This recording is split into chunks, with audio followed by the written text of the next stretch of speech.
Vous voulez vendre votre savoir-faire, vos compétences, votre expertise dans un domaine particulier. Seulement, la première chose qui vous vient à l'esprit forcément, c'est de vendre votre temps plutôt que de vendre vos connaissances, votre savoir, votre expertise dans un domaine. Et c'est là où vous devez absolument vous arrêter net, prendre le temps de réfléchir et avoir une approche différente pour pouvoir vendre votre savoir sans vendre votre temps. Parce que votre savoir est une mine d'or, ça vaut énormément d'argent. Par contre, si vous le couplez à votre temps, vous dégradez la qualité que vous pouvez transmettre, vous pouvez dégrader la valeur de votre expertise et vous allez perdre énormément de temps, bien évidemment, pour moins d'argent que ce que vous pourriez gagner en faisant les choses un petit peu différemment. Donc, je vais vous parler de la manière dont vous pouvez vendre votre savoir-faire sans vendre votre temps. Tout d'abord, ne vendez absolument pas des prestations en présentiel ou en visio. Tout simplement parce que c'est une fois de plus avoir une approche où vous vendez votre temps. En présentiel comme en visio, vous êtes dépendant aussi des plannings des personnes qui sont en face de vous, que vous vendiez à une entreprise ou à un particulier, que vous vendiez en groupe ou en face à face, vous devez aussi vous organiser en fonction du planning des personnes ou de la personne à qui vous vendez vos prestations. Donc déjà, il y a un impact du planning des autres personnes sur votre temps. Votre temps, vous devez en avoir un certain contrôle, une certaine maîtrise et surtout ne pas le dépenser selon le bon vouloir des autres personnes, mais selon vos propres envies, vos propres besoins. Votre vie vous appartient, vous devez en avoir le contrôle, c'est très important. L'inconvénient aussi sur ce genre de prestation, c'est que une fois que vous avez fait cette formation-là, ça vous a pris un certain laps de temps, la formation est terminée, clôturée, vous encaissez votre argent et il est beaucoup plus compliqué de revenir derrière avec le même type de formation. Vous devez forcément, si vous voulez vendre à nouveau à ces personnes-là, créer d'autres formations, d'autres prestations et qui forcément sont une suite un petit peu logique de la première formation par exemple et qui permettent de monter en compétences de manière plus importante dans un domaine en particulier. Et à chaque fois, forcément, vous serez très limité parce que votre temps est un facteur essentiel dans la mise en place des prestations, dans la mise en place aussi des prestations que vous allez fournir en présentiel. En visio, c'est exactement la même chose. Vous allez vendre une fois une formation et puis il va vous falloir en faire d'autres pour avoir une espèce de montée en puissance dans les compétences pour pouvoir les fournir à vos clients que vous avez eus en visio. Et il n'est pas toujours facile d'avoir cette quantité d'informations à fournir, cet approfondissement des connaissances dans certaines thématiques, parce que sur beaucoup de choses aussi, il arrive un moment donné où il est nécessaire de mettre en application, de mettre en action certaines choses, et on ne peut plus rester théorique. Les personnes en face de vous doivent mettre les choses qu'elles ont apprises en pratique, et c'est seulement à ce moment-là qu'on peut approfondir. Sauf que dans la majorité des cas, pour ne pas dire 90% du temps, mais les personnes qui ont été formées ne vont pas forcément mettre en application ce qu'elles ont appris.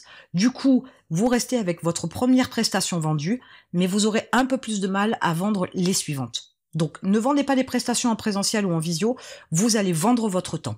Ensuite, vous devez aborder les choses sous un autre angle. Définissez une formation avec un objectif bien précis, un résultat bien spécifique, un bénéfice particulier pour la personne qui souhaite se former.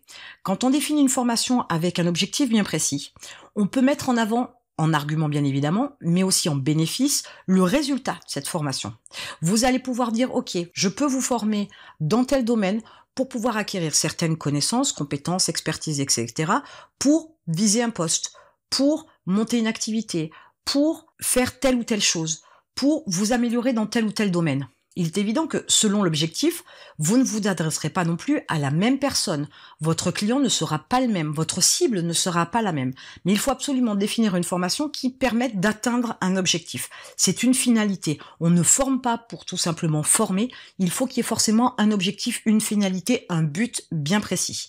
Définir une formation avec un objectif, c'est aussi être capable de se dire, ok, je pars sur une base de formation, mais j'ai la possibilité d'aborder certains domaines, mais de ne pas entrer dans les détails, pour pouvoir faire une formation par la suite beaucoup plus détaillée sur cette partie-là bien précise.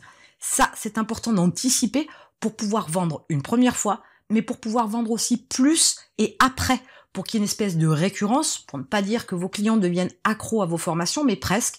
Il faut toujours anticiper. Ne restez pas sur l'idée de faire qu'une seule et unique formation. Ce serait bien dommage, ça vous priverait de beaucoup d'argent. Donc, partez sur une formation qui peut être peut-être même un peu plus sommaire, ou alors sur un sujet bien spécifique, mais très détaillé, pour que par la suite, vos clients puissent aller vers d'autres formations que vous pourrez leur prodiguer, avec des détails aussi plus précis, avec un sujet plus creusé, mais qui va être complémentaire au moins à la première formation. L'idée, c'est de vraiment définir une formation avec un objectif à chaque fois, mais de ne pas se limiter à la création d'une seule formation. Commencez par une, vous ferez les autres par la suite. Ensuite, vous devez définir à quel type de client s'adresse votre formation. Comme je vous le disais, en fonction de l'objectif, vous n'aurez pas le même type de client. Donc, pour ne pas vous disperser, pour ne pas essayer de parler à tout le monde, qui finalement se résume à ne parler à personne, à ne s'adresser à personne, vous devez définir quel type de client doit être votre cible. Comment vous la définissez? Quels sont ses besoins, ses attentes, ses problématiques qui fassent que votre formation répond à un souci que peut rencontrer votre cible? Mais il faut au départ le définir pour aussi adapter, voire améliorer, voire modifier la formation que vous aviez créée précédemment pour pouvoir répondre à une demande bien spécifique. Vous pouvez aussi créer le besoin, mais ça, ce sera pour vos formations suivantes. Vous devez ensuite choisir le moyen de vente de votre formation. Vous pouvez vendre votre formation avec un blog. Vous pouvez vendre votre formation avec un outil en ligne. Vous pouvez vendre votre formation avec des plateformes de formation. Il y a plusieurs possibilités. Choisissez celle qui vous convient le mieux. Si vous décidez de vendre avec votre blog ou avec un outil en ligne, par exemple, il vous faudra vous former pour apprendre à utiliser votre blog ou votre outil en ligne. Vous avez besoin d'y passer un peu de temps. Vous avez aussi besoin de faire de la promotion. Vous allez avoir besoin aussi de tout un tas d'autres compétences qu'il vous faut apprendre. Mais tout comme vous pourriez décider aussi de vendre sur des plateformes de formation, de ne pas trop vous préoccuper de la partie promotion, parce que la plateforme va déjà attirer pas mal de trafic, mais vous n'allez pas non plus vous préoccuper de la partie plus technique du site, parce que ce n'est pas le vôtre. Donc là, vous pouvez vous dégager de cette activité-là. Il y a des compétences que vous devez quand même acquérir pour savoir bien vendre votre formation, mais la plateforme va quand même contribuer à vendre votre formation sur son site et va déjà avoir une démarche de promotion de son site pour générer du trafic et apporter des clients qui achèteront bien évidemment votre formation.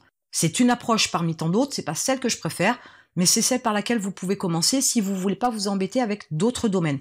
Mais comme je vous dis une fois de plus, ce n'est pas celle que je préfère. Peu importe mes raisons, mais comprenez bien quand même que vous êtes noyé dans la masse, noyé dans une quantité de personnes, de formations, et pour faire la différence, ce n'est pas si simple. Donc c'est peut-être la solution la plus facile, entre guillemets, mais pour autant, c'est peut-être la plus difficile pour pouvoir vous démarquer. Mais ça aussi, c'est un choix que vous faites, c'est une stratégie que vous décidez d'adopter. Vous pouvez très bien commencer par ça et faire différemment par la suite. De toute façon, il vous faut choisir le moyen de vendre votre formation. Donc faites un choix, tenez-vous-y, faites vos premières ventes, ensuite vous pourrez vous développer d'une autre manière. Une fois que vous avez choisi donc le moyen de vente pour votre formation, vous devez mettre en place votre système de vente et l'automatiser au maximum. Autrement dit, il va y avoir aussi tout un tas de points, comme par exemple le SAV. Vous allez avoir des clients qui vont vous poser des questions ou même des prospects qui, avant d'acheter, souhaiteraient avoir quelques détails parce qu'ils n'ont pas suffisamment d'informations concernant votre formation. Donc vous avez la possibilité de maximiser votre SAV pour pouvoir vous alléger cette charge de travail-là en l'automatisant.